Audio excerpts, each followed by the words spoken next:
Good evening.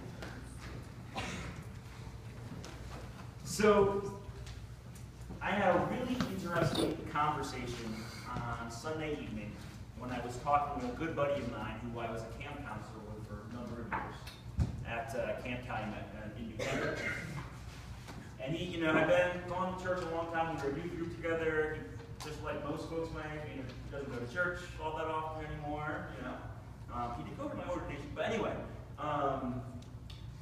he was talking to me, and I think sometimes we can learn as much about our faith from folks that don't go to church as much as we can from people who do, because they can ask some pretty, I think, provocative, good questions. And he asked me the question pretty much, what is the whole deal with this Lent, and fasting, and Ash Wednesday thing, and all this kind of penitential, sad kind of stuff anyway? Why do you do it? What is the whole point with this Ash Wednesday Lent thing anyway? And I thought, well, I've done it every year for, a number of years now. It's sort of just what I do. It's probably the case for many of us.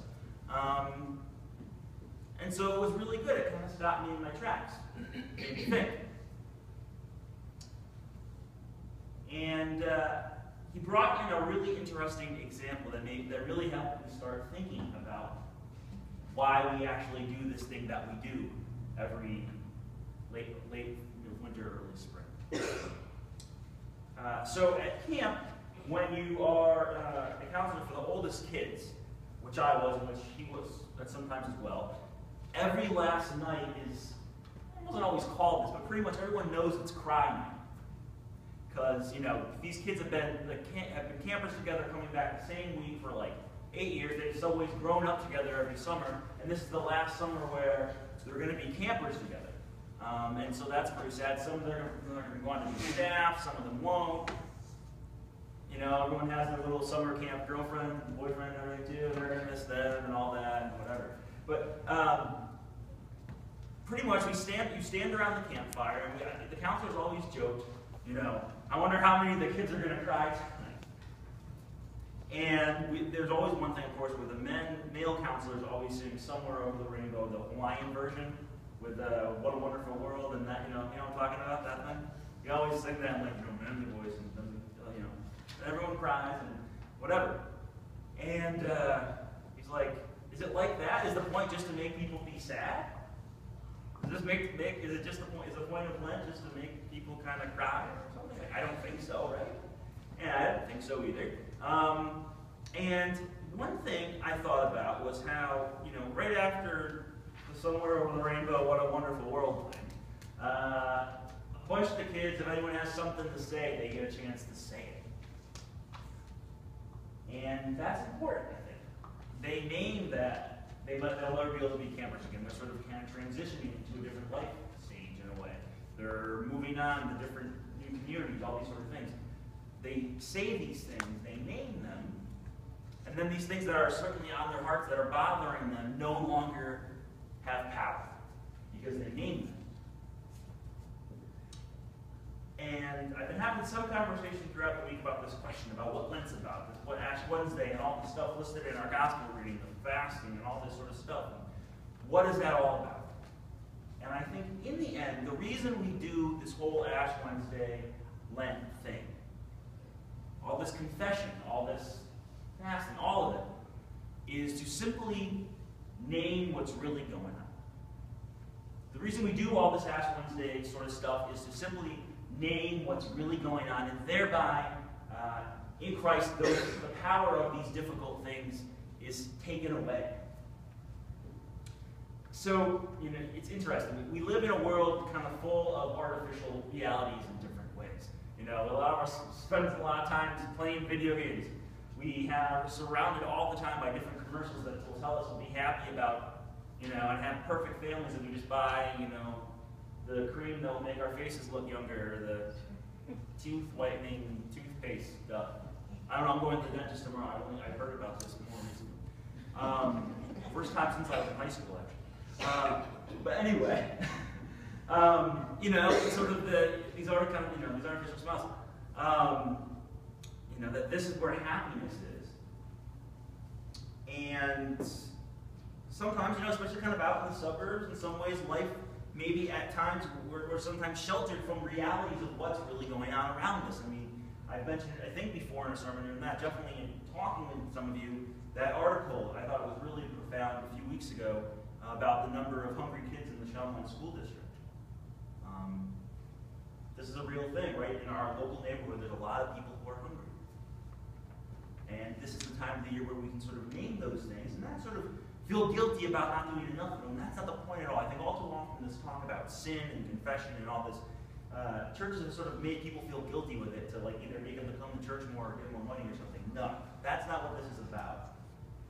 It's simply about naming these things, putting these things kind of into God's hands, and so therefore God sort of can take those things from us and sort of take the power out of these difficult things. This time of the year, and really all throughout the year, talk about sin and fasting and all this is simply, the point is to simply name what is truly going on. There's some other things to think about too. I know some folks, are like, oh, nowadays aren't as good as they used to be too. Some people are, while some people maybe think things are a lot better than they are, other people think they're not as good as they are, right? So, for instance, I have some great conversations. I love talking with folks a couple generations older than me, and I have some great conversations about how times have changed and that sort of thing. And I often hear how things aren't as good as they used to be. There's horrible things going on in the world, the whole ISIS thing. Recently the whole Ebola scare, all these sort of things. A lot of difficult things going on in the world. And I also want to think like, yeah, when you were a kid, you had like Nazis and stuff. Like that was probably not that good either, I would think. Or a couple of years later, mutually assured destruction. How about that? Nuclear holocaust. So this time of the year is simply to keep track and really to kind of get grounded in what is truly going on. Things probably aren't either as bad or as good as we often think they are. It's also true in our own lives, right? I mean, this whole, with the ashes, you are dust, to dust you shall return. Every single person in this room at some point will die.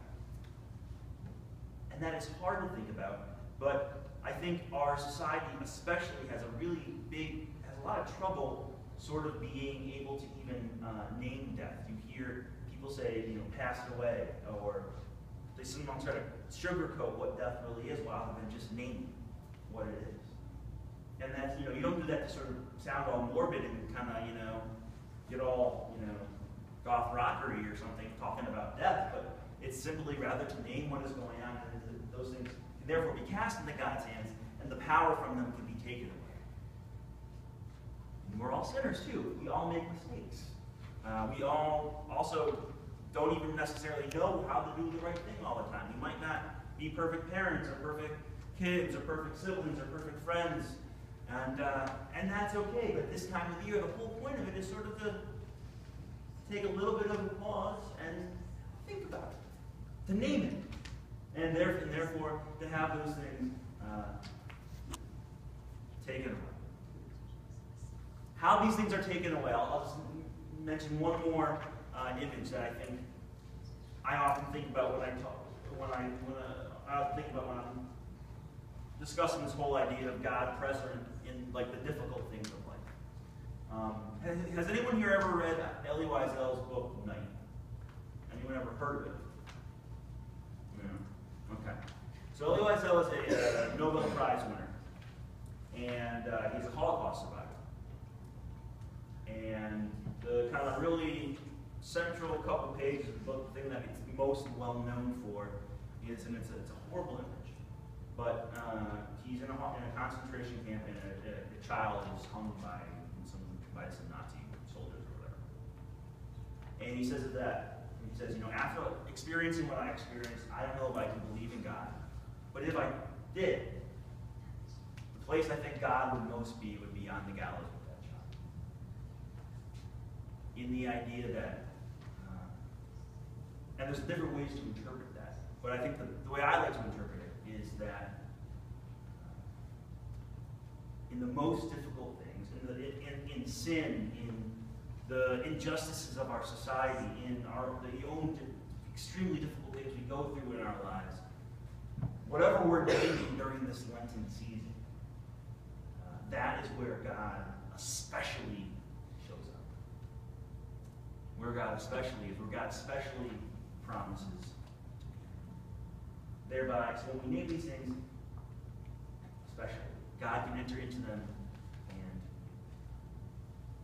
take away some of the power from whatever things we name these. So, in my thought,